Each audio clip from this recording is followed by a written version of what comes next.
So you hopefully got a first picture of what Node.js is and why you use it and what you use it for. Now, typically, and also what we will do in this course, you use Node.js to run it on a server, to write server-side code. And for that, we have to have a look at the full picture. We have our users using a client, computer with a browser, their mobile phone with a browser, even mobile apps, and we will come back to how Node.js can communicate with these later in the course too. But for now, let's stick to the traditional browser picture. We got our users using their browser, and there we can use HTML, CSS, and JavaScript in the browser to create web pages, right? Now, they visit a page, mypage.com, and they send a request to do so. For example, by entering a URL in the browser, a request is sent to that URL. Now, there, the server comes into play. We got our server, some computer running in the internet, which has the IP associated with that domain, which is automatically resolved for us. And on that server, we then want to execute some code that does something with the incoming request and returns a response. Often, but not necessarily always, as you will learn, this response is a HTML page, which the browser then in turn can display. By the way, it is not necessarily just HTML, it's also things like CSS files or JavaScript files, with JavaScript code for the browser, not for the server. Now, on the server, we typically do tasks that we can't or don't want to do from inside the browser, for performance or security reasons. We connect to databases, for example, to fetch and store data. We do user authentication, which we obviously can only do on a place the user can't access to make it more secure and avoid it being hacked. We do it for input validation to see if a user entered the correct email address. The browser can always be tricked. Users can even edit their browser-side code. You can open the developer tools and start working on that page you're on. But the server is, of course, sheltered from that. The user can't access it. And in general, we have our business logic on the server. Everything our users shouldn't see, which takes too much time to run in the browser, where we obviously want to deliver a fast user experience, or anything of that kind. And that is where we use Node.js. So also JavaScript code, but this time not on the browser, but on the server. And this is where we use the many features Node.js gives us. And this is how we indirectly allow our users to work with the server through that request-response pattern. The direct access is not available.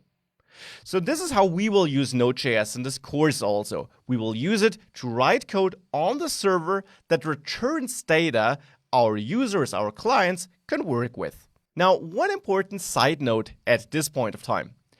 Node.js is not limited to running code on a server. It's a JavaScript runtime, and you even saw a first demo which did not do anything where we needed a browser, right? We didn't spin up a server there. We didn't do anything which we would have reached through a browser. We'll do that a lot throughout the course, but we haven't done it thus far.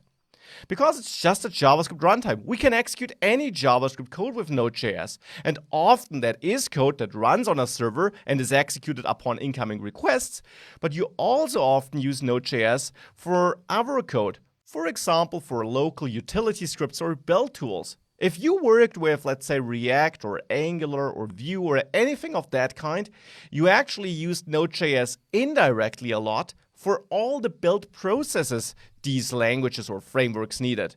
Because Node.js is a great tool for writing utility scripts. You have access to the file system, so you can write and read and manipulate files. And this allows you to do a lot of utility stuff on your computer that is never exposed to the public.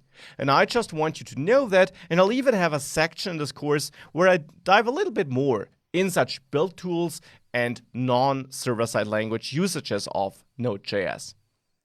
In general, and that is the most popular thing you do with Node.js though, you use it in the context of web development and server-side code.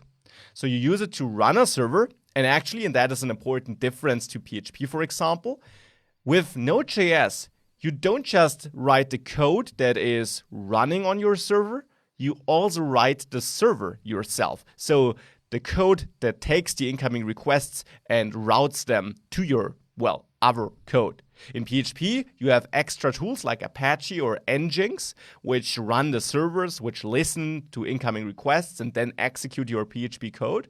Here, Node.js does both. It does that listening, and it then also does whatever you want to do in your code. So that's important, and that's something you'll see in action soon. We also use it, or we therefore also use it, to run all our business logic. So not just to listen to incoming requests, but to then work with the request data, work with files, work with databases, all that fun stuff Node.js is capable of, and we'll do all that in this course, obviously. And we also handle the response side, not just incoming requests. You will also learn how you use Node.js to send back data to your clients, be that HTML pages with dynamic content, or data only in the format of JSON or XML or even files. So this is what we use in Node.js and what we will dive heavily into in this course. Alternatives to Node.js would be things like Python, also with frameworks like Flask or Django, or PHP with frameworks like Laravel maybe, or standalone vanilla PHP of course, and more. ASP.NET, Ruby on Rails, all that stuff. This basically are all replacements for Node.js, or Node.js can be a replacement for them. And there is no clear winner. All these languages are capable of doing the same kind of stuff. And of course, they differ in some technical regards. But in general, it's great to have that broad variety. The huge advantage, or one huge advantage of Node.js, is that it uses JavaScript, a language which you need so much in modern web development, for all the front-end, for some build tools. And if you then can also use it on the server side, you don't need to learn a bunch of different languages. You can use one and the same language and then use that for your server-side code too. This is why Node.js is a great language to learn. You get so much efficiency out of it. It's also a highly performant and popular language. There are so many jobs out there for Node.js. There never was a better time to learn it. It's used in so many environments, also for a lot of cutting-edge stuff. But in general, Node.js is a great solution.